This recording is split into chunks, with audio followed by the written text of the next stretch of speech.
बड़े भाइयों का हम धन्यवाद करते हैं और इस रोजगार अधिकार सम्मेलन में आए हुए सभी सहयोगी साथियों का भी हम धन्यवाद करते हैं। आज का ये जो विषय है रोजगार अधिकार सम्मेलन, यहाँ पर रोजगार जो सरकार ने हमसे वादे किए थे, इस विषय पर ये सोचने का विषय है कि हमें सरकार ने हमारी इच्छाएं दी है, हमारी मनचाही नौकरी दी है या नहीं दी है। इस विषय को लेकर यहाँ पर जो कई दिनों से बात चल रही सम्मेलन का, और उस सम्मेलन को आज इस तरह से सफल बनाने के लिए आप सब आए हुए हैं, इस बात के लिए भी हम आप सबका धन्यवाद करते हैं।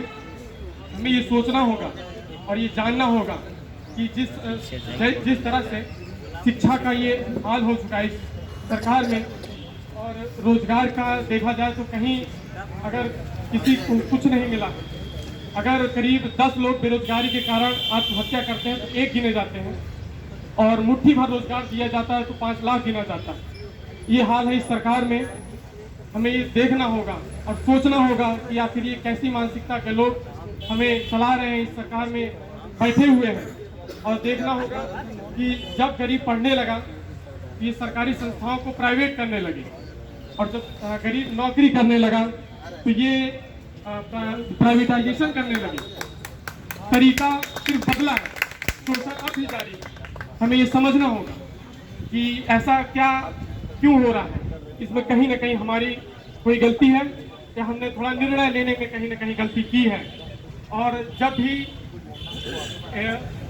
जिनको भी ये लगता है कि हमारे रोजगार और स्वास्थ्य और शिक्षा से बढ़कर धर्म है, उस बर्बादी, इस देश की बर्बादी में वो हर एक व्यक्ति जिम्मेदार है जिसके ये लगता है कि स्वास्थ्य, रोजगार और शिक्षा से बड़ा धर्म है। हमें ये सब जानना होगा कि 7 साल हो गए इस सरकार को आए हुए, 7 साल केंद्र में आए हुए सरकार को हो गई है, और रेलगाड़ी से बैलगाड़ी में आने की नौबत आ गई है। और यही अगर 70 साल दे दिया गया तो मानव से आदि मानव बनने में बिल्कुल भी समय नहीं लगेगा। हमें ये भी समझना है, इस तरह से जो भी सरकारें हमें गुमराह कर रही है, हमें बरगला रही है, हमें झूठे सपने दिखा रही है, तो ये सब बिल्कुल भी पूरा नहीं हो रहा है। हमें ये समझना होगा कि ऐसा कब तक आखिर चलता है और कब तक ऐसा चलता रहेगा।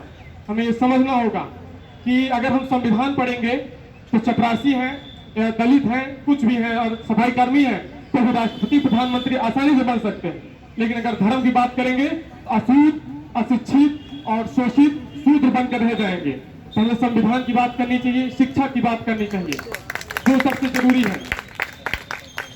और ये भी ध्यान देना होगा कि करीब विद्यालय बंद हुए, विश्वविद्यालय करीब 2 साल तकरीबन हो रहे हैं। पढ़ाई की स्थिति ये हो चुकी है, शिक्षा की स्थिति ये हो चुकी है कि किसी के बच्चे से पूछा जाए तो उसका न तो समय से क्लास हुआ है, न तो पढ़ाई हो रही है। बच्चे अधिकतर मोबाइल में समय देने लगे हैं। तो ये सब भी कहीं ना कहीं तो सरकार की भी गलती है। हमें विद्यालयों को खोलना चाहिए, तमाम हर चीज ओपन है, लेकिन विश्वविद्यालय सिर्फ बंद है। ये कहीं ध्यान देने का विषय है।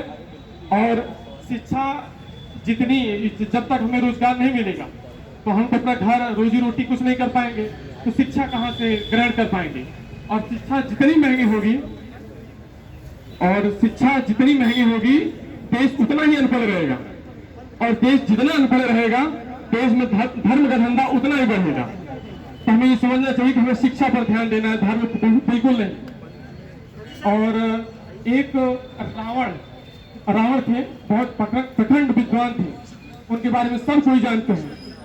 और उन्होंने इतने बड़े ज्ञानी थे कि भगवान प्रभु श्री राम के भाई भी उनसे ज्ञान लेने गए थे, और वो इतने ज्ञानी थे कि हर काम में उनके कहीं ना कहीं से ज्ञान झलकता था।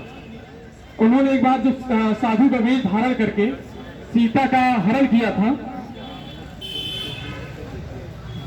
जब उन्होंने सीता का हरण किया था, उन्होंने साथ में यह भी संदेश दिया था कि भगवा धारण करके मैं रावण सीता का हरण कर रहा हूँ। तो किसी दिन, किसी न किसी दिन कोई ये भगवा धारण करके आएगा और नौजवानों का रोजगार, शिक्षा सब हर के ले जाएगा। हमें ये जानने की जरूरत है। बस इन्हीं सब बातों के साथ मैं अपनी बातों को विराम देता हूँ। बहुत बहुत धन्यवाद।